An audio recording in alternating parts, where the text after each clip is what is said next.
오늘 이제 오후 말씀 보도록 하겠습니다. 오후 말씀은 출애굽기 32장 25절부터 29절까지 보도록 하겠습니다. 출애굽기 32장 25절부터 29절까지입니다. 여러분들이 잘 아시는 그런 이제 본문인데요. 보통 이제 이 구절을 가지고 보통 설교 하시는 분들이 주의 편은 누구냐 뭐 이런 제목으로 이제 설교를 많이 하죠. 제가 받들어 읽겠습니다. 모세가 보니 백성이 벌거벗은지라 이는 아론이 그들로 벌거벗게 하여 그들의 원수들 가운데서 수치가 되게 하였습니다. 그때 모세가 진영문에 서서 말하기를 주의 편은 누구냐 내게로 오라 하니 레위의 아들들 모두가 다 함께 그에게로 모이더라. 그가 그들에게 말하기를 이스라엘의 주 하나님께서 이같이 말씀하시느니라. 각 사람은 옆에 칼을 차고 이 문에서 저 문으로 진영을 두루오가며 각 사람이 자기 형제를, 각 사람이 자기 친구를, 각 사람이 자기 이웃을 살해하라 하니 레위의 자손들이 모세의 말대로 하여 그날에 백성 중에서 약 3,000명이 쓰러지니라. 이는 모세가 말하기를 각 사람이 자기 아들과 자기 형제를 쳐서 오늘 너희는 주께 너희 자신을 성결케 하라. 그리하면 주께서 오늘 너희 위에 복을 내리시리라 하였습니다. 그래서 이 제목을 무엇으로 할까 저도 이제 많은 고민을 했습니다. 주의 편은 누구냐 이렇게 제목을 정해야 할까 아니면 너희는 주께 너희 자신을 성결케 하라 이런 제목으로 할까 많은 고민을 하다가 칼을 차라 주의 군사들이여 라는 제목을 정했습니다. 칼을 차라 주의 군사들이여. 제가 이 제목을 칼을 차라 주의 군사들이여 이렇게 정했지만 실제 아까 제가 말씀드렸던 대로 주의 편은 누구냐 또 네 자신을 성결케 하라 이런 이제 말씀들이 다 포함되어 있는 내용입니다. 우리가 믿음의 여정에서 가장 이제 어려운 부분이 있다면 바로 오늘 이 본문에서 다루게 될 이 성결케 하는 부분일 것입니다. 구원받고 이제 믿음의 여정이 시작되면서부터 전혀 다른 차원의 성결이 요구되기 때문이에요. 그것이 얼마나 냉혹한지, 그것이 얼마나 잔혹한지, 또한 그것이 얼마나 어려운지를 보여줍니다. 여기에는 육신적인 부분과 영적인 부분이 있는데요. 고린도후서 7장 1절에는 육과 영의 모든 더러움에서 우리 자신을 깨끗게 하자고 말씀하고 있습니다. 바로 이 의미를 오늘 알게 될 것입니다. 참 이 부분이 어려운 것은요. 왜 어려운 거 아니? 우리 자신을 죽이라고 하기 때문이에요. 우리 자신을 죽이라. 네 자신을 죽이라. 이것이 주님께서 명령하신 자기 부인입니다. 성경엔 우리를 당혹해 하는 사건들이 참 많이 나옵니다. 우리가 참 이해할 수 없는 부분들이 많죠. 오늘 이 말씀 역시 우리를 당혹해 하기에 충분합니다. 율법을 대표하고 있는 이 모세가 하나님의 위대한 종으로 지금 성경에 기록되고 있는데 바로 이 모세가 오늘 본문에서 자기 형제를, 자기 친구를, 자기 이웃을 칼로 죽이라고 명령하고 있기 때문이에요. 이렇게 하는 것이 자기 자신을 성결케 하는 것이고 이렇게 하는 것이 복을 받는 것이라고 말합니다. 자, 이 말씀 속에서 우리가 무엇을 발견해야 하는지를 잘 생각을 해보시기 바랍니다. 지금까지 함께 살아왔어요. 함께 동고동락해 오던 그런 사람들인데 죽이라. 죽이라. 이게 명령이에요. 하나님으로부터 멀어지게 하는 것이라면 그것이 가까운 혈육이든지 아니면 이웃이라고 해서 하나님 명령에서 제외될 수 없다는 거예요. 하나님께서 명령하신 곳에서 바로 3,000명의 시체가 나뒹 겁니다. 자, 오늘날과 같은 이 인권 시대에서 자, 이런 사건이라면 영락없이 인권을 말살했다. 인권 유린이다. 이렇게 지탄의 대상이 되겠죠. 그러나 이런 인간의 생각은 하나님에 대해 어떤 영향력도 행사하지 못해요. 인간이 무엇이라고 생각하든지 간에 하나님께는 전혀 어떤 영향도 못 미칩니다. 여기서 칼은 하나님의 심판을 대신한 칼이에요. 우리가 이 말씀을 보면서 확실히 알게 되는 것이 뭐냐면은 지금까지 나의 편이라고 생각했던 사람들이 나의 편이었는지는 모르지만 주의 편이 아니었다는 거예요. 그래서 우리가 구원받았을 때 골로새서 2장 11절에 있는 말씀과 같이 성령의 칼로 우리 육신의 죄들의 몸을 다 벗어버렸다. 그래서 우리 혼이 구원을 받았어요. 그래서 우리 영이 거듭나서 하나님의 편에 최초로 서게 되는 경험을 한 거예요. 이전에 나의 편인 줄 알았는데, 이전에 나의 편인 줄 알았던 내 자신이 주의 편이 아니라 오히려 주의 원수였다는 사실을 알게 된 거다. 나의 원수가 다름이 아니라 내 육신이었다니. 참 세상의 이치로는 누가 뭐래도 형제가 내 편이고 부모가 내 편이고 자식이 내 편이다 이게. 그러나 주의 편은 어디에서 갈라지느냐? 주의 십자가에서 갈라져 버립니다. 주의 십자가가 아니고서는 주의 편이 될 수 없어요. 우리 주 예수 그리스도의 십자가를 경험한 성도들이라면 이미 우리 자신은 세상에 속하지 않았을 뿐만 아니라 혈과 육에 속하지 아니하고 주님의 편에 속한 분명한 증거를 가지고 있을 거예요.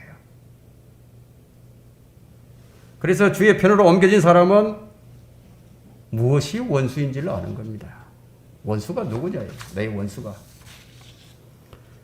자, 오늘 지금 제가 말하고자 하는 것은 혈과 육은 하나님의 나라를 상속받을 수 없다는 것. 우리 육신은 하나님과 원수가 되고 반드시 성령의 칼로 수술을 먼저 받아야 한다는 것을 지금 말씀하고 있는 겁니다. 그렇다면 주의 편이 주의 십자가의 사랑 때문이었다면 우리는 이 사랑으로 지금 우리 원수들을 초청해야 할 이유가 분명히 있게 된 것이죠. 이것이 복음이 전파되어야 할 이유입니다. 칼을 차라 주의 군사들이여. 첫 번째는 25절 말씀에 모세가 보니 백성이 벌거벗은지라. 이는 아론이 그들로 벌거벗게 하여 그들의 원수들 가운데서 수치가 되게 하였습니다. 이 사람들이 이제 설교를 많이 오해를 합니다. 설교를 듣는 청중에게 청구권이 있는 게 아니라 청중이 요구하는 것을 들려주는 게 설교가 아니라 하나님께서 사람에게 무엇인가를 전달할 수 있는 기능으로 주신 것이 설교예요. 다시 말하면 설교라는 것은 하나님께서 원하시는 것을 선포하는 행위지 사람들의 동의를 구하거나 사람들의 마음에 흡족한 것들을 심어주는 것이 결코 아니라는 거예요. 하나님의 말씀을 듣고 우리가 은혜를 받기 전에 자신이 말씀에 굴복되어지는 것이 먼저 선행이 되어야만 진정한 그 은혜를 맛볼 수가 있습니다. 본문을 보니까 종교놀이를 하는 사람들은요, 자신의 수치를 발견하지 못하는 것이 특징이에요. 왜 이런 일이 일어난지 한번 생각을 해보세요. 왜 이 벌거벗고 춤을 추고 있죠? 종교놀이를 하고 있죠? 이 종교놀이를 하는 사람들은 자신의 수치를 발견할 줄 모릅니다. 왜냐하면 하나님의 지식이 없기 때문이에요. 하나님을 아는 지식이 없어. 자기들 생각에는 이제 모세가 죽은 것만 같아요. 시내산에 올라갔는데 소식이 없다 이거예요. 한 달도 지났는데 40일이 가까워 오는데 자 이제 어떡하냐 이거예요. 다 이러다 우리 모두가 다 죽겠구나. 걱정이 태산이죠. 여러분 마귀가 이걸 놓칠 수 있겠어요? 결코 안 놓치죠. 지금 마귀가 개입하기가 가장 좋은 상태예요. 자, 이럴 때 누군가가 나서서 선동을 해버리면 다 넘어가 버립니다. 25절에 보니까 모세가 보니 백성이 벌거벗은지라. 이는 아론이 그들을 벌거벗게 하여 그들의 원수들 가운데서 수치가 되게 하였습니다. 자, 아론이 금송아지를 만든 장본인이에요. 이 아론은 자, 오늘날로 치자면은 회중들의 요구를 아주 잘 들어주는 회중들의 요구에 부응하는 설교자예요. 그 교회 놀이를 원하는 자들이 이제 천국권을 딱 행사를 하자 그들에게 수치를 이 교회 놀이를 할 수 있도록 자리를 쫙 깔아준 설교자예요. 뭐 아론이 이제 보니까 자 어쩔 수가 없죠. 어쩔 수가 없었어요.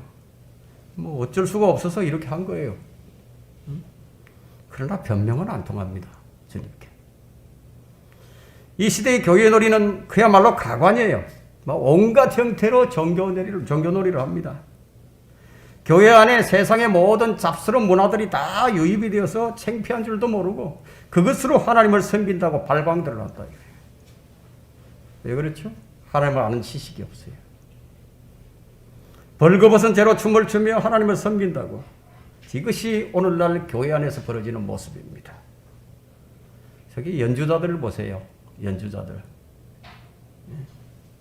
악기를 연주하는 자들. 뭐 악기를 연주만 하면 되지. 왜 옷을 벗고 나와야? 소프라노 가수들 한번 보세요. 뭐 그들은 뭐 가슴을 훤히 다 들여다 보이게 하고 덩짝이 허옇게 다 들여다 보이도록 그런 연주복을 입고 나와요. 경건을 추구하는 교회 안에서 사람들이 벗은 모습으로 와도 이상하지 않게 되어버렸어요. 세상 문화가 들어와도 수치를 모릅니다. 뭐 유행인데 뭘 그걸 가지고 그러느냐고 시대에 뒤떨어지게 말이야. 뭐 주님을 섬기는데 유행을 따라서 섬겨도 되는 것입니까? 왜 세상 유행을 따르는가 하는 거예요. 왜 세상 유행을 따라가죠?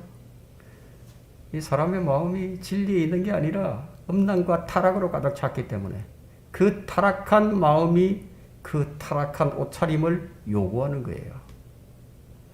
죄가 먼저입니까? 아니면 유행이 먼저입니까? 유행은 어디서 나오죠? 유행은 타락한 마음에서 나옵니다. 그래서 사람들의 옷차림을 보면 그 시대의 타락상을 가늠할 수가 있습니다. 이 백요한 교회의 특징은 뭐냐면 보편적인 추구예요. 보편적인 것을 추구합니다. 뭐 다른 교회에서도 다 그렇게 하고 있으니까. 그래서 좀 큰 교회에서 뭔가 하게 되면요, 뭐 작은 교회들도 뭐 우르르 다 따라하는 거예요. 그래서 교회마다 요즘 뭐 경배와 찬양을 하고, 뭐 아버지 학교도 하고, 어머니 학교도 하고, 제자 훈련도 하고, 또 사람이 좀 많은 교회는 사랑의 불꽃 축제도 하고, 뭐 기도원 짓는 것이 유행이고요. 아주 덜풀처럼 번져나갑니다. 뒤쳐져서는 안 된다고. 교회도 진보되어야 한다고. 세상을 변화시키려면 그렇게 해야 한다 이거예요. 여러분, 교회가 세상을 바꿀 수 있습니까? 여러분, 주님께서도 세상을 바꿀 수가 없어요. 그래서 바꾸시지 않고 세상을 심판해 버리십니다. 주님은 우리에게 세상을 바꾸라고 요구하시는 것이 아니라 세상이 어떠하든지 간에 너희는 세상과 분리된 위치에 서라는 거예요. 그것이 성별이죠. 그래서 네 믿음을 지키라 이거예요. 네 마음을 정결케 하라는 거예요. 세상 풍조 때문에 사람들이 타락을 합니까? 그게 아니에요. 세상 풍조는 사람들에게 영향을 줄 수는 있지만 그 근본 원인은 사람이 추구하는 타락이 그 마음에 있기 때문이에요. 그래서 세상 풍조를 따라갑니다. 세상을 바꾸려 하지 말고 그곳에서 나와서 내게로 오라는 거예요. 이게 주의 말씀입니다. 모세와 아론의 대화를 한번 보게 되면 21절에 모세가 아론에게 말하기를 이 백성이 네게 무엇을 하였기에 네가 그들에게 그처럼 큰 죄를 가져왔노니 하니 24절에 내가 그들에게 말하기를 어떤 금이라도 가진 자는 누구든지 벗겨내라 하니 그들이 내게로 가져왔기에 내가 그것을 불에다 던졌는데 이 송아지가 나왔나이다 하더라. 여러분 우상 섬기는데도요 재물 아까워하지 않아요. 다 가져옵니다. 다 갖다 낸다고요. 그런데 이 재물을 가지고 불 속에다 딱 던져보니까 금송아지가 딱 나온 거야. 근데 이걸 누구에게 책임을 전가시키고 있죠? 보세요. 아론 자신은 쏙 빠져나가요. 뭐 어쩔 수 없는 상황이니까 뭐 어쩔 수 없었다고 말이죠. 그 화살을 누구에게 돌립니까? 환경 탓을 하죠. 사회 탓을 합니다. 그 막다른 골목에 딱 서게 되면요. 사실 싹 빠져나가 버리는 거예요. 그 자기의 잘못을, 자기 죄를 가지고 사회악으로 돌려버린다. 어떻게 아론이 이런 거짓말을 하느냐는 거죠. 야, 금덩어리를 던졌는데, 야, 금송아지가 나올 수 있겠어요? 디자인도 안 했는데? 그 우연하게 나와버린가요? 진화론의 시작이 다윈이 아니에요. 아론이 먼저 시작했다고. 저절로 나왔다고. 이런 터무니없는 거짓말이 어디 있겠어요? 근데 이런 거짓말이 먹히는 게 세상이라고요. 이 시대 교회는 교인들이 원하는 것에 따라서 따라가는 거예요. 교회가 진리의 기둥과 터전이 아니라 교인들이 원하는 것에 따라서 그 요구에 부응해 주는 거예요. 그러면 교회가 커집니다. 교회가 진리의 말씀에 따라 운영되는 것이 아니라 대중이 원하는 대로, 대중의 필요에 따라서 운영되는 사업체예요. 사업체. 이렇게 얘기하면 사람들이 다 싫어하죠. 자, 우리 교회가 원하는 것은 무엇입니까? 모든 교회가 다 올바른 교회가 되는 거예요. 모든 교회가 진리에 바로 서기를 원하는 거예요. 그래서 진리가 가장 보편화된 교회가 되기를 원한다. 그러나 모든 교회들이 이 진리를 따르지 아니한다 하더라도 우리는 그들과 결코 타협하지 않는다는 겁니다. 정말 모두가 다 배교해 버린다 하더라도 우리는 진리를 거슬러서는 아무것도 할 수 없고 오직 진리를 위해서만 할 수 있느니라 이 기치를 들고 가는 거죠. 우리는 진리를 실행하는 교회가 되기 원합니다. 타락한 종들은 무엇이 가장 소중하냐? 인기가 중요해요. 인기를 얻기 위해서는 사람들의 니즈를 수용해 줍니다. 인기는 새를 불려주거든요. 그 인기와 더불어서 오는 것이 있어요. 그게 싹시입니다. 그래서 숫자를 계산하지 않는 싹군은 없습니다. 다만 안 그런 척 할 뿐이죠. 숫자를 계산하지 않는 이단들도 없어요. 모든 이단들과 거짓 싹군들은 숫자를 셈할 수밖에 없는 이유가 뭐냐? 그것으로 배를 불려야 하니까. 그것으로 자신의 이름을 알려야 하기 때문에. 그래서 싹군 목자들은 교인들의 마음을 훔치는 데 관심이 있는 거예요. 사람들이 많아야만이 자기 이름이 높아지기 때문에. 그래서 이 시대의 타락한 교회들은 사람이 좋아하면 그만이에요. 그런다고 심판은 없는 것입니까? 아론이 지금 뭐라고 말하는지 한번 보세요. 내일은 주의 명절이라고. 내일은 주의 명절이다. 5절을 보면 아론이 그것을 보고 그 앞에 단을 쌓고 아론이 공표하여 말하기를 내일은 주께 명절이니라.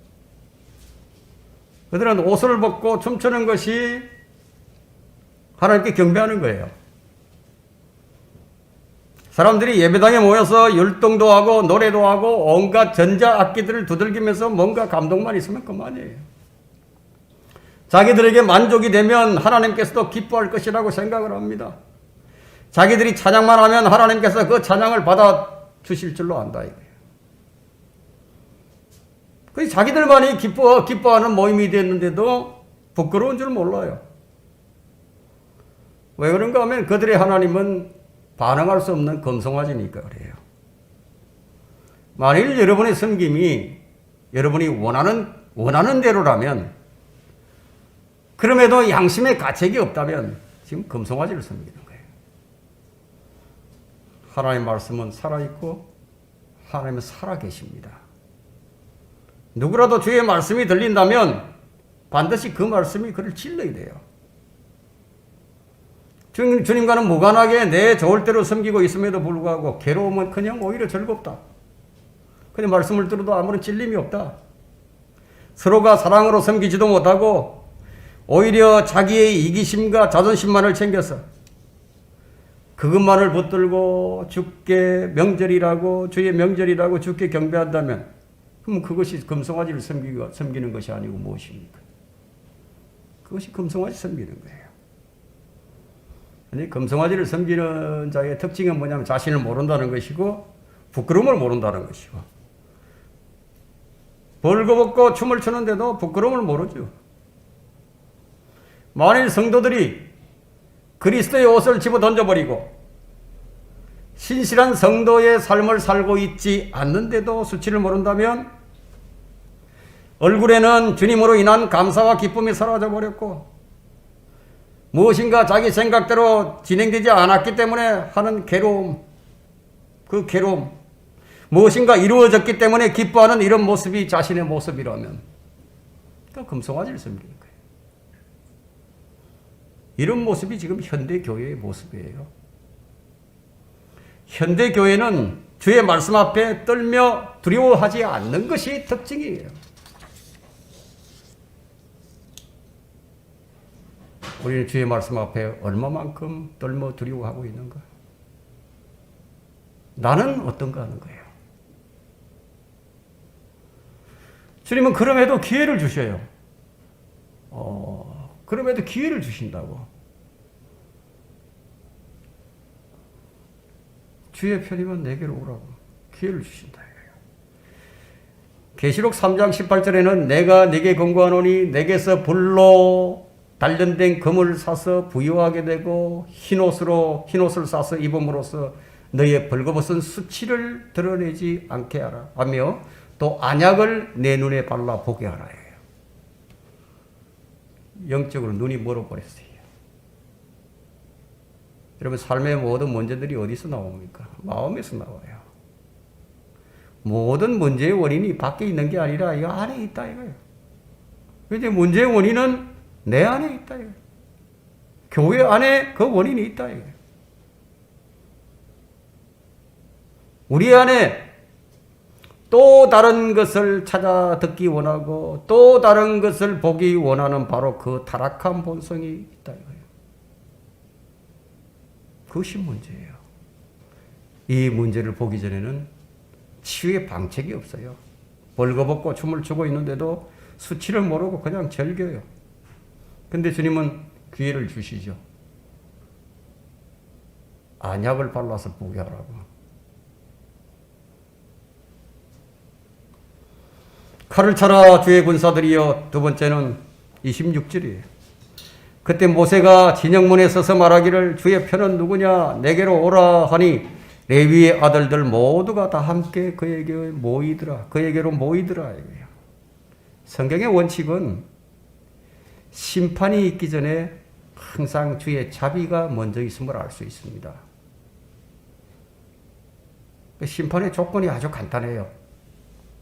주의 편은 누구냐? 내게로 오라 해요. 이것이 조건입니다. 이사야 55장 7절에도 말씀하셨죠. 주의 자비가 거기서 나오는데 악인은 자기의 길을 불의한 사람들은 자기의 생각을 버리고 주께로 돌아오라. 그리하면 주께서 그에게 자비를 베푸시리라. 우리 하나님께로 돌아오라. 그가 넘치게 용서하실 것입니다. 자비가 먼저 있어요. 인간이 구원받지 못하는 건 뭐냐면은 하나님 자비를 거절해 버렸기 때문에 구원 못 받아요. 예, 말씀을 우리가 잘 들여다보면 주님께서 뭔가 지금 이 분리시키시는 것을 볼 수 있어요. 그 주의 편과 아닌 자들을 딱 나눠 버리시죠. 근데 이건 하나님의 이 속성입니다. 하나님께서는 창세기 때부터 그냥 나누기 시작하셨어요. 그냥 처음부터 빛과 어둠을 나눠버리시고 낮과 밤을 그냥 나눠버리셨다.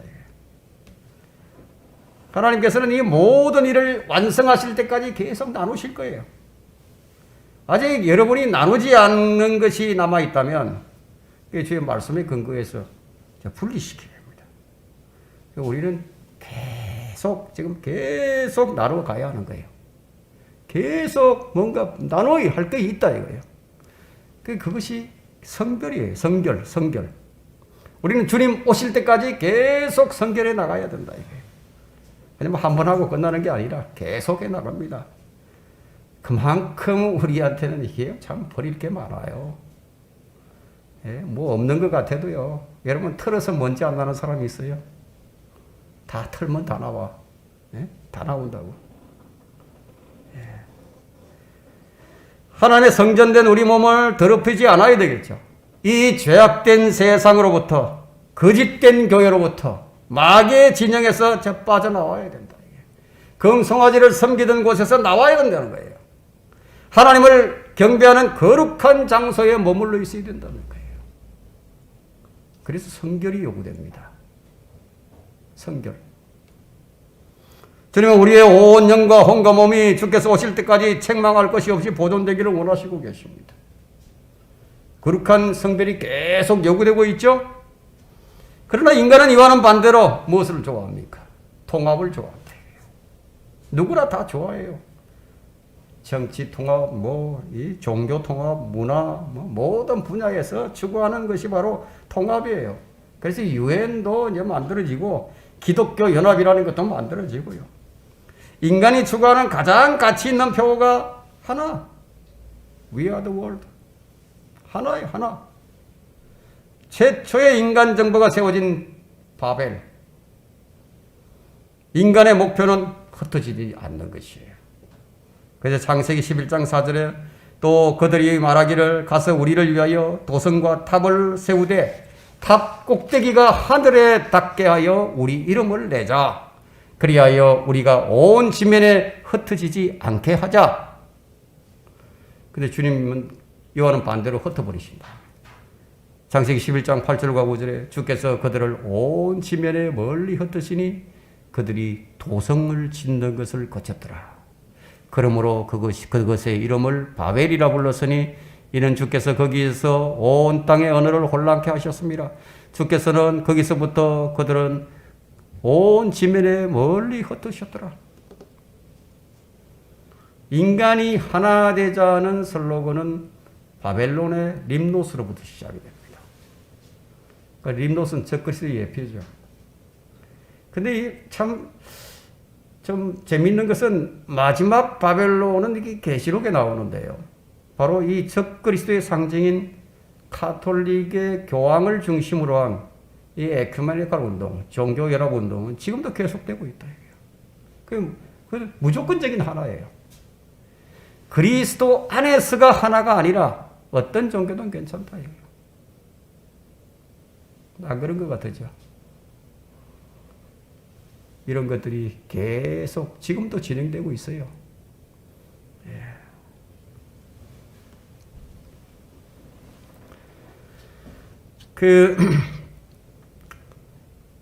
어떤 것도 하나로 만들려고 하는 운동의 주범이 최초의 시작도 바벨론, 마지막도 바벨론. 좀 흥미롭지 않습니까? 마지막 때에 나타날 적그리스도를 위한 카톨릭을 중심으로 하는 운동이에요. 여기 모든 종교 지도자들이 다 넘어가 버렸어요. 그래서 인간들이 아무리 흩어지지 않는 것이 목표지만 주님께서 반드시 그분이 행하시고자 하는 일들을 다 이루실 것입니다. 창세기 11장 8절과 9절에 각각 한 분씩 흩으셨더라는 말씀이 딱 두 번 나온다 이거예요. 두 번 기록이 됐다 이거예요. 참 이것은 의미심장한 일이 아닐 수 없는데요. 통합의 탑을 쌓았던 처음에 바벨론을 심판하시고 한 번 더 심판하실 것을 예고하셨는데 그것이 바로 계시록 17장과 18장에 나오는 바벨론이에요. 이 바벨론이 계시록 11장 10절에는 그들은 그녀가 당하는 고통이 두려워 멀리 서서 말하기를 슬프도다 슬프도다 큰 도성 바벨론이여 견고한 도성이여 일시에 너의 심판이 임하였구나 라고 하리라. 이건 이제 미래의 사건이에요. 아주 신비의 큰 바벨론 도성은 아주 특별한 도성인데 종교적인 모습과 정치적인 모습을 지닌 모습인데 전 세계 어디에나 깊이 뿌리를 내리고 있어요. 그래서 견고한 도성입니다. 이런 도성이 어디 있겠어요? 정치적으로, 종교적으로. 로마 카톨릭뿐이에요. 그런데 이 도성이 허물어진다는 거예요. 이 도성은 함께 연합하지 않는 자들을 무수히 죽여왔고, 여러분 스페인의 종교재판, 또 스페인 군대가 남미를 정복할 때요. 천주교를 믿겠다면 살려주고 안 믿겠다면 죽여버렸다. 역사가 이것을 증명해주고 있죠. 그런데 이런 일들이 앞으로 대환란 기간에 또 한 번 있을 것이라는 겁니다. 근데 칼을 차라 주의 군사들이여. 이게 무슨 말씀이죠? 실제적인 칼인가요? 말씀의 칼을 차라는 거죠. 말씀의 칼을 차라 이거예요. 성령의 칼을 들라는 거죠. 진리의 계치를 높이 들고 진리를 수호하고 진리를 실행하라는 것이죠. 여러분들이 진리의 칼을 사용하게 될 때요, 성결의 의미가 무엇인지를 알게 될 겁니다. 그 성결의 의미라는 것은 뭐 같이 밥을 먹고 밥을 안 먹고 하는 게 아니라 추구하는 게 다르고요. 살아가는 방식이 다르고 말하는 게 다르고요. 같은 상에서 음식을 먹고 마실지라도 완전히 다른 것을 보게 되고 다른 것을 대화하게 되고 다른 것을 목표로 하게 되고 다른 가치를 둘 수밖에 없는 완전한 분리된 위치에서 발견되어지는 것을 알게 될 겁니다. 무엇 때문이냐? 이게 진리 때문이에요. 진리 때문에 이렇게 되어버리는 거예요. 육신적으로 원수된 것이 아니라 그냥 주의 편에 서지 못했기 때문에 갈라져 버린 거예요. 그 자동적으로 뭐 주의 편과 아닌 게 그냥 나누어집니다. 형제를 만나고 친구를 만나고 뭐 이웃을 만나도 뭐 대화가 안 되죠. 교제가 안 된다 이거예요. 여러분들이 오랜만에 설날에 이제 친척들 만나고 형제 부모들 만났다 이거예요. 근데 대화가 안 된다는 거예요. 교제가 안 돼 버린다 이거예요. 우리의 교제는 주의 편에 서서 주님을 영화롭게 하는 것 외에는 없기 때문에 그들과 공감되는 것이 전혀 아무것도 없다는 거예요. 이런 일들이 실제적으로 한 집안에서 일어난다는 겁니다.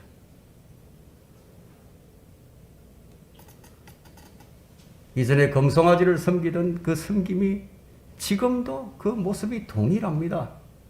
모든 교회는 다 수치를 드러냈고 다 벌거벗어 버렸습니다. 우리는 모세처럼 이렇게 선포를 할 수 있어야 합니다. 주의 편은 누구냐? 주의 편은 누구냐? 내게로 오라. 이렇게 선포할 수 있는 성도들이 과연 얼마나 있을까요? 정말 담대하죠. 모세는 이렇게 담대했습니다. 왜냐하면 그에게 주의 말씀이 있었거든요. 주의 편은 내게 올 것이라고. 내게로 오게 되면 그때는 칼을 차게 될 것이라고. 근데 엘리야 때와의 때 상황하고는 뭐 전혀 딴판입니다. 열왕기상 18장 21절에는 엘리야가 모든 백성에게 나아가 말하기를 너희가 얼마나 두 의견 사이에서 지체하려느냐. 주가 하나님이시면 그를 따르라. 그러나 만일 바알이면 그를 따르라 하니 백성이 그에게 한마디도 대답하지 아니하더라. 한마디도 대답하지 아니하더라.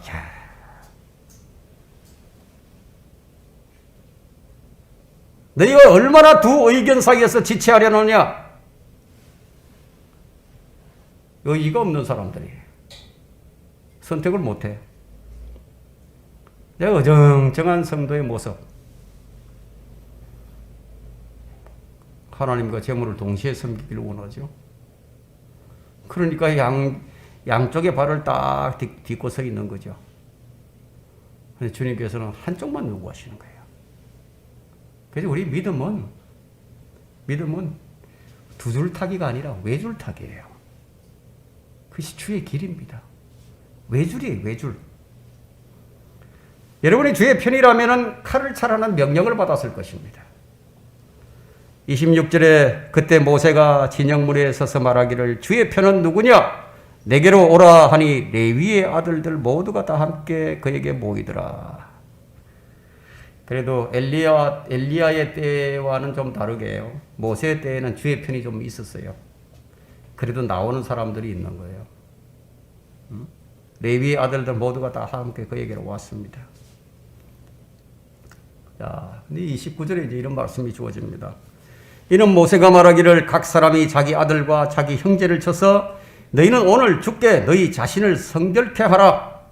그리하면 주께서 오늘 너희 위에 복을 내리시리라 하였습니다. 우리는 구원받고 거듭난 성도가 되었을 때 벌써 그리스도의 군사가 되어버렸습니다. 이제 칼을 차야 하는 위치가 된 거예요. 이제 군사가 됐는데 칼도 없어. 칼을 안 찼어. 뭘로 싸워요? 칼을 차야 싸우죠. 레위의 아들들이 모세 앞에 와서 지금 칼을 찹니다. 근데 이 모세의 명령이 너무너무 잔혹합니다. 단호해요.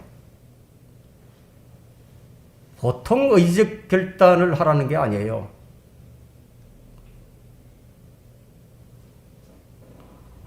이건 인륜을 완전히 파괴하는 겁니다. 천륜을 저버리는 거다 이거예요. 자기 아들과 자기 형제를 살해하라. 그런데 이것을 육신적으로 잘못 해석해버린 자들이 있어요. 율법 시대와 지금 이 시대는 다르잖아요. 그죠? 근데 이걸 잘못 해석해가지고 로마 카톨릭이 이 구주를 잘못 적용해버렸습니다. 뭐 십자가 전쟁도 뭐 이렇게 일어난 거예요. 이것 때문에. 중세 시대를 암흑 시대로 만들어버렸죠. 카톨릭이 지금까지 살해한 숫자가 어림잡아 6천만 명입니다. 성경을 잘못 오해하게 되면 이런 엄청난 죄를 짓게 되는 거예요. 하나님께서 보존하신 성경이 우리가 들고 있는 성경이에요. 킹제임스 성경. 이 성경이라면 우리는 이 성경이 아니라면 우리가 참 올바로 적용하기가 어렵죠. 개역 성경은 36,000 단어가 변개되어 있습니다. 그래서 오늘날 현대교회가 금송아지를 섬기게 된 가장 큰 원인은 성경 변개에서 찾을 수가 있습니다. 그래서 오늘 본문이 좀 특이한 상황일 수밖에 없는 것이요. 이스라엘의 12지파 가운데 그 레위 지파만이 주의 편이 된 것이다 이거예요. 좀 특이한 상황이에요. 12지파나 있는데. 근데 레위 지파는 성막에서 하나님을 섬기는 제사장들인데 민수기 8장 14절과 15절을 한번 펼쳐 보십시오. 민수기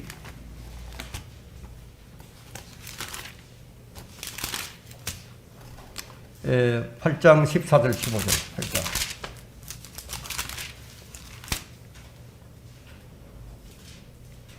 너는 그처럼 이스라엘 자손 가운데서 레위인들을 성별하라. 레위인들은 내 것입니다. 그런 후에 레위인이 회중에 성막 봉사를 행하러 들어가리니 너는 그들을 깨끗하게 하며 그들을 제물로 드릴지니라. 그리고 신명기 18장 1절과 2절을 보게 되면요. 레위 지파는 유업이 따로 없습니다. 주님께서 그들이 유업이 되신다고 하셨는데 그 레위 지파에게는 주님만이 유일한 보장이 되기 때문에 그들에겐 아무것도 뭐 따로 필요한 게 없어요. 그 무엇을 의미하는가 하면 온전한 성별을 요구하는 거예요. 온전한 성별. 주님께 온전히 소유된 자들, 레위 지파입니다. 주님께 온전히 소유된 제사장 지파. 자, 우리는 영적 제사장들입니다. 우리는 영적으로 온전한 성결이 필요합니다. 성결은 어떻게 해야 되느냐? 오늘 방법을 제시하죠. 칼로 쳐야 해요. 칼로 쳐야 된다는 거예요. 잘라내야 된다는 거예요. 29절에 각 사람이 자기 아들과 자기 형제를 쳐서 오늘 너희는 주께 너희 자신을 성결케 하라. 자, 우리는 주의 말씀으로 구원받고 거듭났다. 그런데 성경적 성별을 이루지 못합니다. 거룩하지 못해요. 자꾸만 우리의 마음이요. 그냥 뭐 물질이 없으면 어떻게 살지? 부모, 형제, 예? 이 자식이 없어서 어떻게 살지? 자, 이것들이 우리의 성결을 방해해요. 자, 우리는 이 세상에 살지만 우리는 그리스도 안에 있는 자들입니다. 주님께 소유된 자들이에요. 온전히 소유된 자들이에요. 온전하게. 자, 그러면 형편이 어려워서 힘든 게 아니라, 자, 우리는 주의 말씀이 없으면 그때부터 힘들어지는 자들입니다. 주님을 떠나면 외로워지는 것이 그리스도인들이에요. 삶의 고통과 기쁨, 그리고 즐거움과 감사가 주님으로 인한 것이지 세상으로 인한 것이 아니라는 거예요. 뭐 세상 사람들이야 물질의 풍요함에서 어떤 만족이 나오겠지만 그리스도인은 주의 풍요에서 만족이 나옵니다. 세상은 물질이 먼저죠. 혈육이 먼저예요. 그럼 우리는 주님이 먼저예요. 그래서 이것이 잘 안 되니까 성도들이 어렵게 삽니다. 그 영적인 직분을 알지 못하고 주님은 영의 직분이 더욱 영광스럽지 아니하겠느냐 이렇게 말씀을 하시지만 자꾸만 관심이 다른 데로 쏠려가면서 그러고는 우리의 연약함을 그냥 핑계를 삼는 거예요. 육신이 연약하다고, 육신이 연약하다고, 환경이 이렇다고. 마음은 원하는데 육신이 연약하다고 핑계를 대면서 심지어는 주님께 도와달라고 간구조차도 하지 않는다 이거예요. 그게 성결이 안 되죠. 그게 몸은 분리돼서 나왔는데 마음이 성결이 안 돼.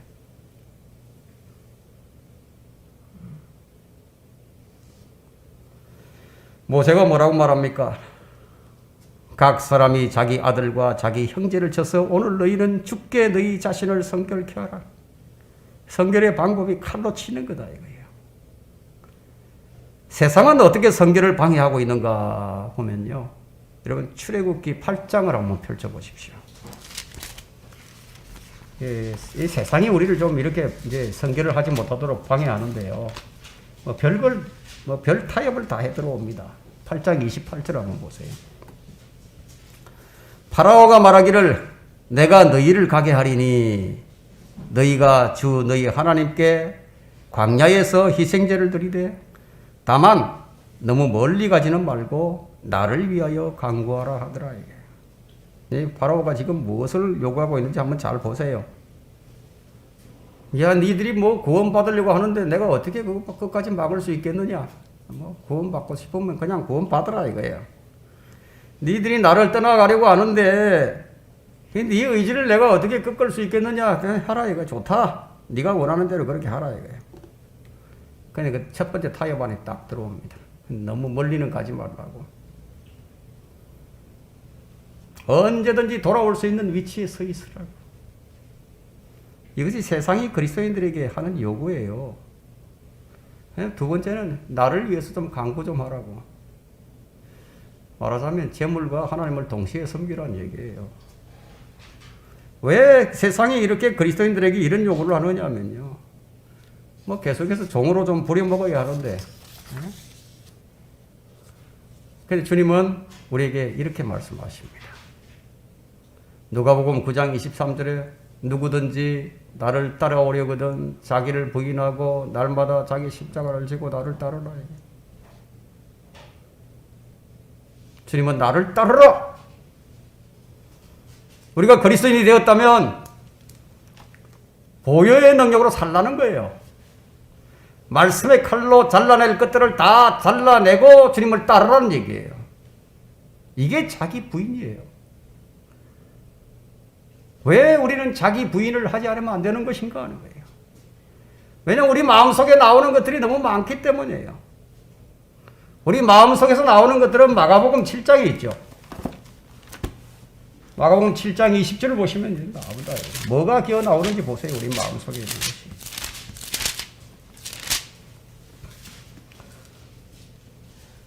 (20절부터) 봅니다. 또 말씀하시기를 사람에게서 나오는 것이 그 사람을 더럽히느니라. 이는 속에서 즉 사람의 마음 속에서 나오는 것은 악한 생각과 간음과 음행과 살인과 도둑질과 탐욕과 악의와 사기와 방탕과 악한 눈과 하나님을 모독함과 교만과 어리석음이기 때문이니 이런 모든 악한 것은 속에서 나와 그 사람을 더럽히니라. 자, 이런 것들이 나와서 우리 믿음의 여정을 다 방해를 하는 거예요. 계속 방해한다. 하나님을 섬김에 필요한 성결을 하지 못하도록 계속 방해를 해 나가는 거예요. 경배도 못 받게 만들고 기도도 못 올라가게 만들고 자꾸만 한다. 이런 것들이 이제 뭘 만들어내죠? 이것도 육신의 일들인데 육신의 열매를 자꾸 맺게 만든다. 그래서 육신의 생각들, 육신의 정욕, 안목의 정욕, 생의 자랑, 자, 이것들을 잘라내야 되는데 그래서 성령의 칼이 필요하죠. 근데 이것들이 말이죠. 한번 쫙 잘라내고 나면 다시 안 올라오면 좋겠는데 또 올라온다. 잘라내면 또 올라오고 잘라내면 또 올라온다. 이것들은 뭐 말씀의 칼로 계속 잘라내야 하는 것들이다. 그래서 바울이 하는 얘기가 나는 날마다 죽노라. 나는 날마다 죽는 거 이거 외에는 없다는 얘기예요. 왜 이런 것들이 계속 올라오니까. 거룩한 성별은 뭐 주의 편에 섰다고 해서 뭐 해결이 되는 게 아니다는 거예요. 주의 편인 사람은 이제 말씀의 칼을 차고 날마다 이런 것들을 갖다 쳐서 성결케 해야 된다. 자신을 칼로 치지 않으면 성결이 안 된다 이거예요. 주의 군사는 자신의 내면에서부터 승리를 해야 외부에서도 승리를 합니다. 내 혈과 육이 요구하는 것이나 세상이 요구하는 것이나 그것이 무엇이 되었든지 간에 모두 말씀으로 단호하게 쳐내야 된다 이거. 자기 형제와 자기 자식을 아들을 쳐내야 되는데 한번 생각해 보세요. 얼마나 단호한 의적 결단이 있어야 되느냐. 너무 나약해가지고 너무 나약해서 파라오의 말은 잘 따라갑니다. 파라오 말대로 너무 멀리는 가지 말라고. 자기 말에는 얼마나 잘 경청하고 잘 따르는지. 너무 멀리는 가지 말라고. 근데 이 범위를 넘어서 버린 사람들이 있어요. 다시는 세상으로 안 갈 사람들이 있다 이거야.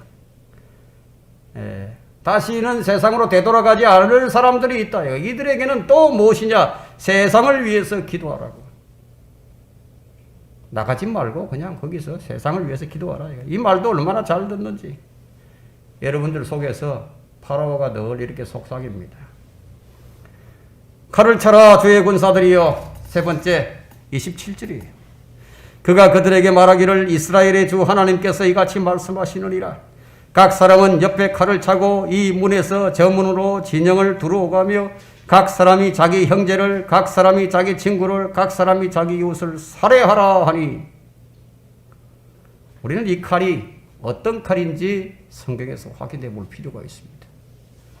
히브리서 4장 12절에 보시면 여러분 잘 아시는 구절이죠. 암송하고 있는 구절인데 하나님의 말씀은 살아있고 능력이 있어 양날이 서 있는 어떤 칼보다도 이래요 혼과 영 그리고 관절과 골수를 찔러 가르고 마음의 생각과 의도를 판별하느니라. 이 칼이 어떤 칼입니까? 양날이 서 있어요. 뭐 자칫 잘못 다루게 되면 뭐 아무나 다 잘라버린다. 그래서 히브리서 5장 14절에는 어떻게 하라고 말씀하십니까? 그들은 그 말씀들을 사용함으로써 감각들을 단련하여 선악을 분별하는 사람들이라. 그리스도의 군사는 이 칼을 사용할 수 있는 감각들을 길러야 돼요. 정확하게 잘라내야 할 것들만 골라서 잘라내야 된다는 얘기예요. 근데 이 훈련이 없이는 이 칼을 제대로 사용할 수가 없죠. 훈련이 돼요. 여러분 구원은 시작이에요. 시작. 그러니까 출발선이에요. 칼을 사용해서 잘 잘라내면서 성결을 이루어가는 것이에요. 누가 대신해 주지 않는다는 얘기예요. 자기가 해야지. 그런데 이 칼을 사용하기 전에 우리는 먼저 기억해야 할 것이 있어요. 무엇을 기억해야 하느냐? 주님께서 하신 말씀을 딱 기억을 해야 되는데 그것이 마태복음 7장 3절에 있죠. 어찌하여 네 형제의 눈 속에 있는 티는 보면서 네 자신의 눈 속에 있는 들보는 보지 못하느냐. 이 말씀은 먼저 딴 사람에게 적용하지 말고 너에게 적용하라. 네 자신에게 적용하라. 참 아픔이 따릅니다. 그 말씀이 내 자존심을 찌를 때는 신음소리가 나와요. 칼을 뭐 폼으로 차고 다니는 게 아닙니다. 칼을 찬다는 것은 뭐냐면 성경 말씀을 내 안에 채우는 거예요. 칼을 사용한다는 것은 그 말씀을 사용하는 거예요. 그래서 때로는 그 칼을 가지고 내 자신을 찌르고요. 때로는 원수들을 찌르고 아직까지 버리지 못하고 남아있는 부분들을 말씀으로 찔러 가르는 겁니다. 그래서 칼은 계속 갈고 닦아야 합니다. 그래야 녹이 안 쓸죠. 말씀의 칼의 특징은 냉정합니다. 봐주지 않아요. 팔이 안으로 굽는다고요? 그런 거 없어요. 친구라고 안 봐줍니다. 형제라고 안 봐줘요. 내 자신이라고 안 봐준다 이거예요. 아주 단호하게 잘라내버립니다. 왜냐면 영과 혼 그리고 관절과 골수를 찔러가린다 이거예요. 마음과 생각, 마음의 생각과 의도를 판별해버린다 이거예요. 사정 봐주지 않습니다. 말씀으로 자기 자신의 마음을 찌르는 사람들은 자기 자신을 찌르는 이 부분 앞에서 아주 냉정해야 된다는 얘기예요. 주께 성결은 바로 이런 겁니다. 근데 우리에게는 참 잘라내기 어려운 것들이 있다 이거예요. 그게 뭐냐 이거. 각자 다르겠지만 대부분 재물입니다. 그래서 주님께서 이 재물을 하나님과 비교해서 말씀하셨잖아요. 아무도 두 주인을 섬길 수 없나니 이는 그가 한쪽을 미워하고 다른 한쪽을 사랑하거나 한쪽을 존중하고 다른 한쪽을 경시함이라. 너희가 하나님과 재물을 동시에 섬길 수 없느니라. 왜 하필이면 재물을 비교를 했을까요? 참 우리 섬김에는 잘라내야 할 것들이 참 많아요. 우리 육신은 하나님과 원수가 되고 세상도 하나님과 원수가 된다 이거예요. 사실 이 말씀 때문에 참 많은 갈등을 불러일으킵니다. 동시에 섬길 수가 없다. 한쪽을 사랑하거나 아니면 한쪽을 경시하거나. 근데 파라오는 동시에 섬기라고 얘기를 하고 있지만 하나님은 한쪽만이다 이게. 여러분을 지금 움직이게 하는 것이 무엇입니까? 여러분은 지금 무엇에 의해서 지금 막 움직이고 있어요? 그것이 말씀이에요? 뭐예요 그럼? 우리 양다리를 걸칠 수가 없어요. 뭐 한쪽은 세상, 한쪽은 주님, 뭐 이렇게 되기만 하면 좋겠는데 여기 안 된다는 거예요. 근데 몸은 주의 전인데, 그것마다 내 몸이 이제 주의 성전이 됐는데, 근데 이 마음은 계속 주의 전에서 멀어졌다가 가까워졌다가 뭐 왔다 갔다 하면서 야, 그거 섬기는 게 아니다는 얘기예요. 참 많이 갈등하죠. 예? 참 많이 갈등합니다. 누가복음 16장 11절에서 이제 보게 되면 그러므로 너희가 불의한 제물로도 신실하지 못하다면 누가 참된 제물을 너희 신용에다 맡기겠느냐? 또 너희가 남의 것에 신실하지 못하다면 누가 너희에게 자신의 몫을 주겠느냐? 어떤 정도 두 주인을 섬길 수 없나니 그가 한쪽을 미워하고 다른 한쪽을 사랑하거나 한쪽을 존중하고 다른 한쪽을 경시하게 됨이라. 너희는 하나님과 재물을 동시에 섬길 수 없느니라고 하시더라. 누가복음 16장 11절에서 13절까지입니다. 사람은 모두 예외 없이 누군가의 종입니다. 하나님의 종이든지 아니면 마귀의 종이든지. 그렇게 볼 때 모두가 다 청직이에요. 청직이란 무엇입니까? 기본적으로 일을 맡아서 하는 일꾼이 종이에요. 자기 것이 아니라 주인의 것을 맡아서 관리하는 자가 청직이다 이거예요. 자, 우리가 주의 청지기가 분명하다면 우리의 목숨도 우리의 재물도 우리의 사업도 우리의 직장도 모두 다 맡은 것들이다 이거예요. 내가 주인이 아니고 주인이 따로 있다 이거예요. 자, 우리는 이 부분에 있어서 정직해야 됩니다. 이 부분 앞에서 우리는 신실해야 됩니다. 왜냐하면 청지기에는 신실함을 요구하고 있거든요. 종은 주인을 두려워해요. 마귀가 주인이라면 마귀를 두려워하겠죠. 주님이 주인이시라면 주님을 두려워하겠죠.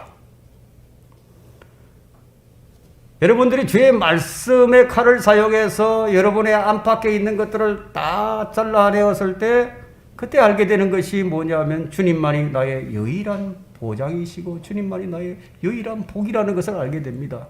그랬을 때는 무엇인가를 요구하는 것이 아니라 주님이 전부가 된 것을 경험하는 거예요. 이것이 성결된 사람에게서 이런 인식이 강렬하게 박힙니다.